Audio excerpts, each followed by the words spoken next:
Now, as I'm headed back to Alabama, somewhere in this vicinity, and I've searched for it, but I can't quite find a match, there was a shop that Katina Vasilic had after she left the flea market. And I'd forgotten about it until I went back to the flea market the other day to see if they would sell me that radiation sign. Unfortunately, they said the items in the window are never for sale. It's like, oh, great, thanks for the bait and switch. But, the one thing in here I wanted. So while I was in there, I wandered around, and the guy that had the Hot Wheels stall was talking to me, and I couldn't quite find anything I was looking for in his stall. But I asked him, did he remember Katina Vasilic? He goes, oh yeah, I bought some of her Hot Wheels collection when she was, moving away. And I was like, oh, did she move away? He goes, yeah, she left here and she put in a shop on the outskirts of town. I'm like, okay, I think I remember that. And then he said that she, oh, hello, officer, sorry. And then said that she got word that some relatives of hers back up north had gotten sick, so she sold her stock and moved back up north to take care of them. And that was the last that he heard of her. So, not quite a mystery solved, but a little more information in the puzzle.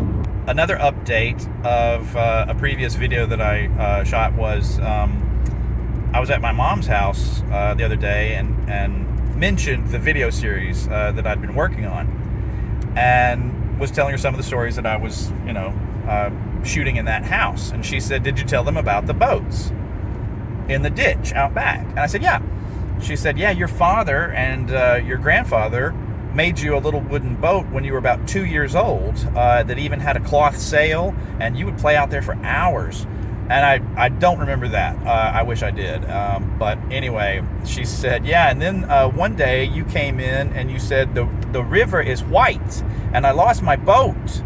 And they couldn't figure out what I was saying. Well, a neighbor further up, the ditch had her washing machine had overloaded and was cascading suds into the entire ditch. The length of all the backyards was white foam. And so it had washed my boat away, and I couldn't find my boat.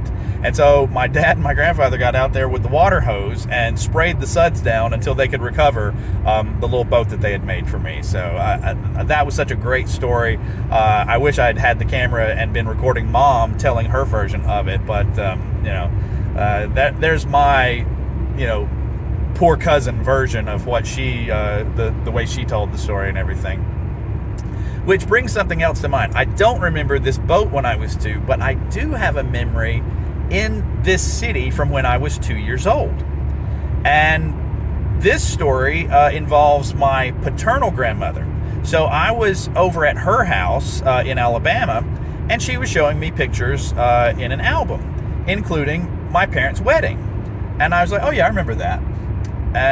I was youngish, we'll say, 8, 9, 10. And she said, you couldn't remember that. That's like 10 years before you were born. And I was like, oh, well, I remember that church. I remember being there for, I thought, a wedding. And, there was all this stained glass, huge wall that's like stained glass window. I remember the sunlight coming through it. I remember what time of year it was. And so then this was a conversation that either she or I then relayed to my mother. So now I'm at home and talking it over with my parents, and said, that you weren't at our wedding, you weren't born for, almost a decade after we got married. And so I started describing it, and Mom's like, that's your aunt and uncle's wedding, her brother, when he got married, that I was remembering. And so I'm like, yeah, and I remember at the end, Dad's dad, my paternal grandfather, standing in the doorway and everything. She's like, no, your dad's dad wouldn't have come to my brother's wedding. And my dad just like burst out laughing. He goes, yes, he did. He came after the ceremony, and he picked up the kids and took them back to his house because you and I were going somewhere, and like their minds were blown that I had such a crystalline memory and could describe in such detail something that happened when I was 2 or maybe slightly less than 2 years old.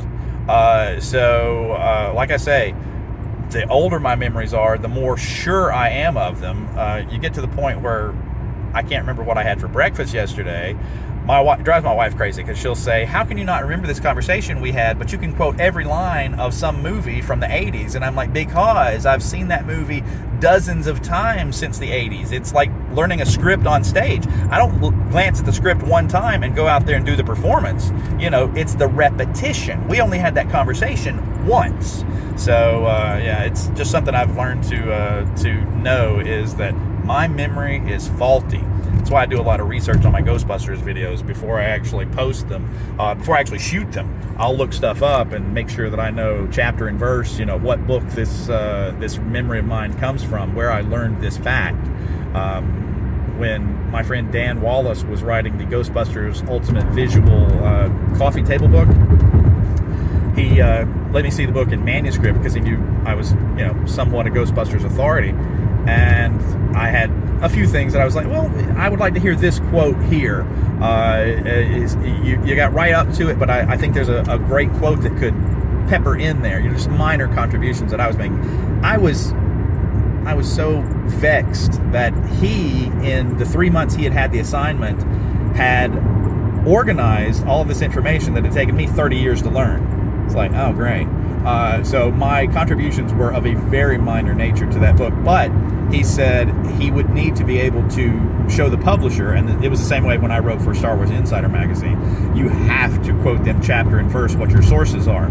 And so then I would have to go, yes, this and this happened. And I'd go look it up in a magazine that I hadn't read in 10, 15 years, and I'd go, oh, I was misremembering that.